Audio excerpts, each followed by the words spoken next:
स्वागत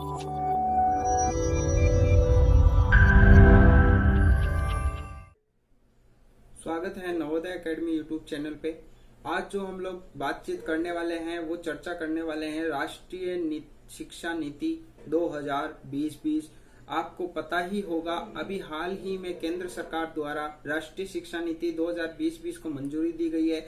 जो MHRD थी उसको अब प्रतिस्थापित कर दिया गया है, उसका नया नामकरण कर दिया गया है और इसके अंदर बहुत सारी बदलाव, बहुत सारी चीजें ऐड की गई है। तो आज हम लोग जो चर्चा करने वाले हैं वो इसी के ऊपर करने वाले हैं कि हम लोगों को अब जो शिक्षा नीति मिलेगी वो किस तरीके से हमको मिलेगी। तो सबसे पहले मैं आपको रक्षाबंधन और 15 अगस्त स्वतंत्रता दिवस की शुभकामनाएं देना चाहूंगा।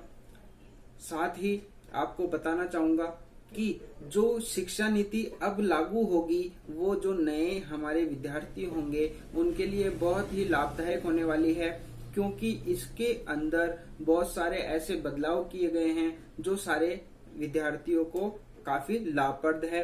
तो अगर आप विद्यार्थी हैं या विद्यार्थी के अभिभावक हैं तो हमारे वीडियो को आप कंटिन्यू देखते रहिए। हम आपके लिए आज ये सारे डाउट क्लियर करने वाले हैं कि आपकी शिक्षा नीति के अंदर क्या क्या बदलाव होने वाले हैं और उच्च शिक्षा में भी क्या बदलाव किए गए हैं। सबसे पहले हम लोग बात करते हैं शिक्षा नीति की। तो राष्ट्रीय शिक्षा नीति जो 2020 है उसमें शिक्षा की पहुंच, समानता, गुणवत्ता और वहनीय शिक्षा और उत्तरदायित्व जैसे मुद्दे पर विशेष ध्यान दिया गया है। नई शिक्षा नीति के निर्माण जो है वो जून 2017 में पूर्व इसरो प्रमुख डॉक्टर के कस्तूरी रंगन की अध्यक्षता में एक समिति का गठन किया गया था और इस समिति ने मई 2019 में राष्ट्रीय शिक्षा नीति का मसौदा तैयार करके प्रस्तुत किया था। राष्ट्रीय शिक्षा नीति जो NEP 2020-20 के तहत केंद्र व राज्य सरकार है उनके सहयोग से शिक्षा क्षेत्र पर देश की GDP 6% हिस्से के बराबर निवेश का लक्ष्य रखा गया है। तो आप देख सकते हैं कि अब जो बढ़ावा दिया गया है वो ज्यादा शिक्षा को दिया गया और बिल्कुल भारत में अगर बदलाव करना है तो सबसे पहले शिक्षा नीति को बदलना बहुत जरूरी था। ठीक है, क्योंकि शिक्षा नीति अगर चेंज हो गई है तो हमारे जो भविष्य के अंदर स्टूडेंट्स हैं उनकी जो रुचि है, पहले जो हम लोग थोप देते थे कि हम लोग ये सब्जेक्ट्स लेंगे तो इस सब्जेक्ट्स के अकॉर्डिंग ही सारा शेड्यूल चलता था, लेकिन अब ऐसा नहीं होगा। अब विद्यार्थी अपने इच्छा अनुसार पढ़ाई के साथ साथ अपना कैरियर पे भी ध्यान दे सकता है। साथ ही नई शिक्षा नीति के अंदर वर्तमान में सक्रिय जो 10+2 शैक्षिक मॉडल था उसके स्थान पर शैक्षिक पाठ्यक्रम 5+3+3+4 प्रणाली के आधार पर विभाजित करने के बात कही गई है। अब ये 5+3+3+4 क्या चीज है वो भी मैं आपको बता दूंगा। आगे देखिए, जो ये MHRD थी मानव संसाधन विकास मंत्रालय, इसको जो कैबिनेट द्वारा नाम बदलकर इसको शिक्षा मंत्रालय करने की मंजूरी दी गई है।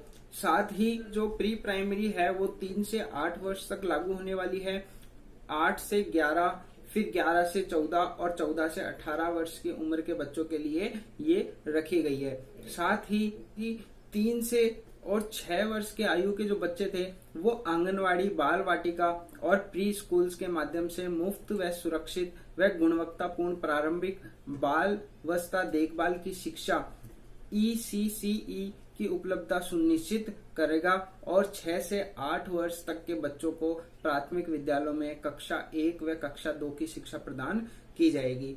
साथ ही इसके अंदर मिडिल स्टेज के अंदर आपको 11 से 14 वर्ष तक के बच्चों को कवर किया गया है, जिसमें कक्षा 6 से 8 तक की शिक्षा लेंगे और सेकेंडरी स्टेज में 14 से 18 वर्ष के बच्चों को कवर किया गया है, जिसमें कक्षा 9 से 12 तक की वो शिक्षा ले सकेंगे। तो यहाँ पे मैं आपको बताना चाहूंगा कि हम लोग इसको 4 भागों में बांट सकते हैं। फर्स्ट अपन बांट सकते हैं फाउंडेशन स्टेज, फिर हम लोग बांट सकते हैं प्री पैट्री स्टेज, फिर हम लोग जो बांटेंगे वो मिडिल स्टेज आएगी और उसके बाद में सेकेंडरी स्टेज में इसको बांट देंगे। तो फाउंडेशन स्टेज के अंदर ये 3 से 8 वर्ष के बच्चों को कवर करेंगे, जिसके अंदर पहले 3 वर्ष के बच्चे आंगनवाड़ी व प्री स्कूलिंग शिक्षा लेंगे, फिर अगले 2 वर्ष कक्षा 1 व कक्षा 2 में शिक्षा ग्रहण कर सकेंगे। फिर प्रीपेटरी स्टेज के अंदर 8 से 11 वर्ष तक के बच्चे कक्षा 3 से 5 तक पढ़ सकेंगे। फिर मिडिल स्टेज में 11 से 14 वर्ष तक के बच्चे कवर करेंगे और कक्षा 6 से 8 तक की शिक्षा लेंगे। सेकेंडरी स्टेज के अंदर 14 से 18 वर्ष तक के बच्चे कवर करेंगे और कक्षा 9 से 12वीं तक पढ़ सकेंगे।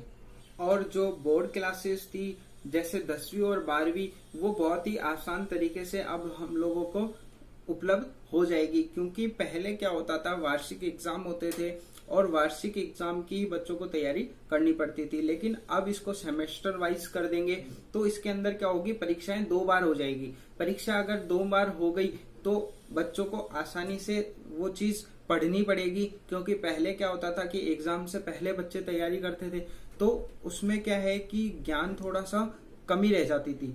तो अब क्या है कि उनको अगर सेमेस्टर वाइज कर दिया जाएगा तो हर 6 महीने में अगर जैसे 2 बार एग्जाम हो रहा है उनका, तो उनको पढ़ना ही पड़ेगा। तो ये चीज उनके लिए लागू हो जाएगी और वो आसानी से उस चीज को समझेंगे और अपना भविष्य सुधार सकते हैं। साथ ही पहले क्या होता था, विद्यार्थी क्वेश्चंस रट जाते थे, लेकिन अब जो है ऐसा नहीं होगा। क्वेश्चंस नए नए वहां से पुटअप होंगे। जैसे पहले साल में जो एग्जाम्स के अंदर क्वेश्चंस आए हैं वो दोबारा रिपीट नहीं होंगे, कुछ नया ही उसके अंदर होगा। वार्षिक जो होगा सेमेस्टर एग्जाम के अकॉर्डिंग ही सेट होगा और इसके अंदर काफी सारा बदलाव किया गया है। बहुत ही अच्छी नीति लाई गई है ये, कि पहले स्टूडेंट्स को जो लेना पड़ता था जैसे 9th, 10th, 11th के अंदर, वो ये सोचने लग जाता था कि मुझे कौन सी स्ट्रीम में जाना है। लेकिन अब जो है वो सारा मिक्सअप में चलेगा।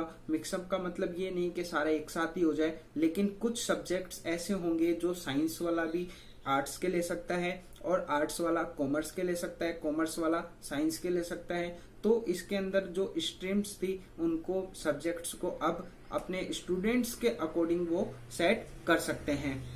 साथ ही ऑनलाइन शिक्षा और डिजिटल शिक्षा पे काफी जोर दिया गया है कि गुणवत्तापूर्ण शिक्षा के वैकल्पिक साधनों की तैयारी को सुनिश्चित करने के लिए स्कूल और उच्च शिक्षा दोनों को इस शिक्षा की जरूरतों को पूरा करने के लिए शिक्षा मंत्रालय में डिजिटल अवसंरचना, डिजिटल कंटेंट और क्षमता निर्माण के उद्देश्य एक समर्पित इकाई बनाई जाएगी।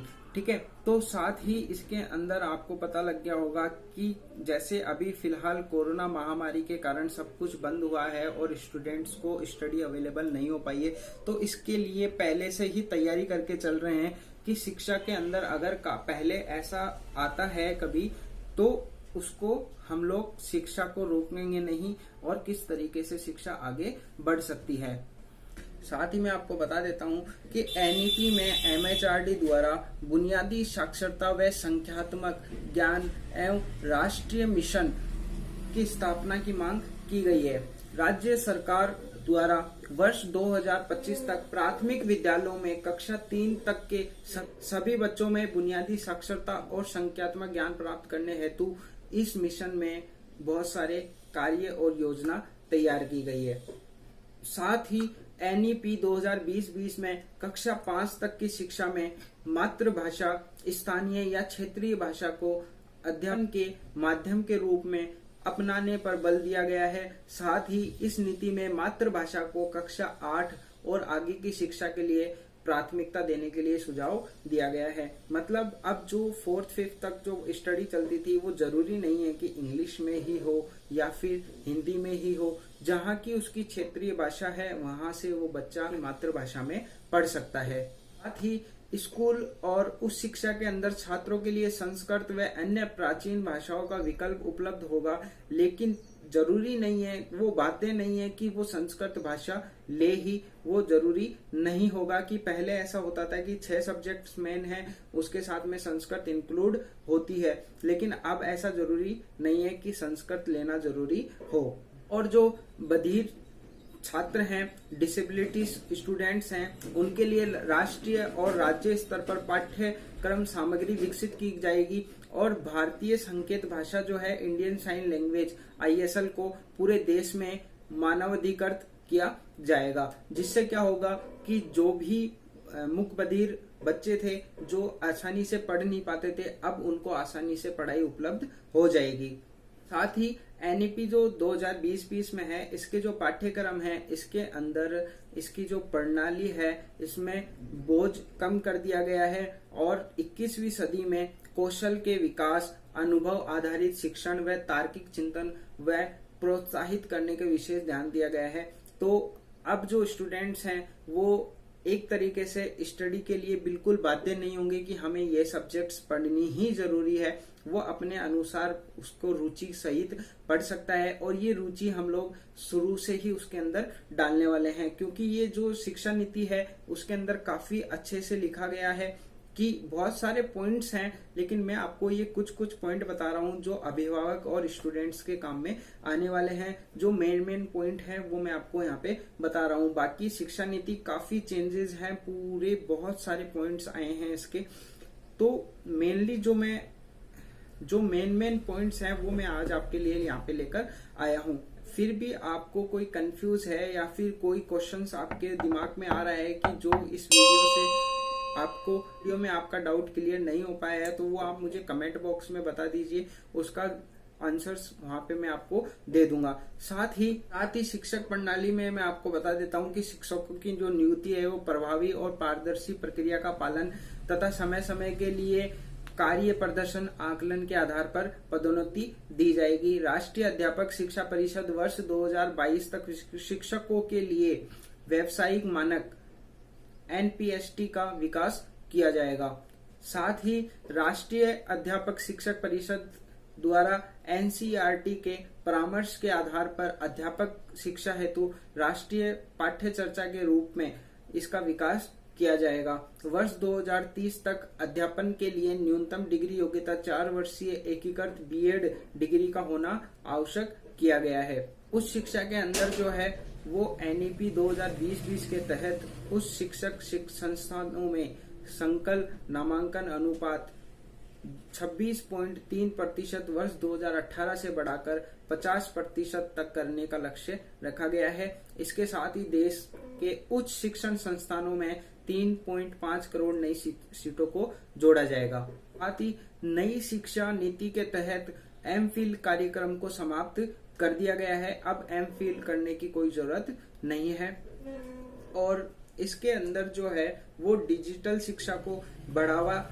दिया गया है। डिजिटल शिक्षा को बढ़ावा देने के लिए national education technology form NETF बनेगा। इससे शिक्षण प्रशिक्षण के साथ साथ अध्ययन व आंकलन में तकनीक अहम हिस्सा बनेगी। क्षेत्रीय भाषाओं में अध्ययन के लिए ई सामग्री भी उपलब्ध कराई जाएगी। तो साथियों बताइए हमें कि आज की जो वीडियो है इसके अंदर आपके सारे डाउट क्लियर हुए या नहीं हुए। अगर नहीं हुए तो वो क्वेश्चंस आप मुझे कमेंट बॉक्स में पूछ सकते हैं, उसका जवाब मैं आपको वहां पे दे दूंगा। साथ ही मैं बताना चाहूंगा कि राष्ट्रीय पाठ्यक्रम जो है NCERT द्वारा 8 वर्ष की आयु तक के बच्चों के लिए एक राष्ट्रीय पाठ्यक्रम और शैक्षणिक ढांचा विकसित करने पर बल दिया गया है और वर्ष 2025 तक तीसरी कक्षा तक के विद्यार्थी के लिए सार्वभौमिक बुनियादी साक्षरता यहाँ पे तैयार कर दी जाएगी। तो यहाँ पे आपको शिक्षा बहुत ही इजी लैंग्वेज में अब मिलने वाली है और साथ ही थोड़ा सा कंपटीशन लेवल भी अब हाई होने वाला है। तो उम्मीद करता हूँ आपको ये वीडियो काफी पसंद आई होगी। और अगर आप हमारे चैनल पे नए मेहमान हैं तो हमारे चैनल को सब्सक्राइब कीजिए ताकि आने वाली जो सूचना है और भी आप तक आसानी से पहुंच सके। धन्यवाद।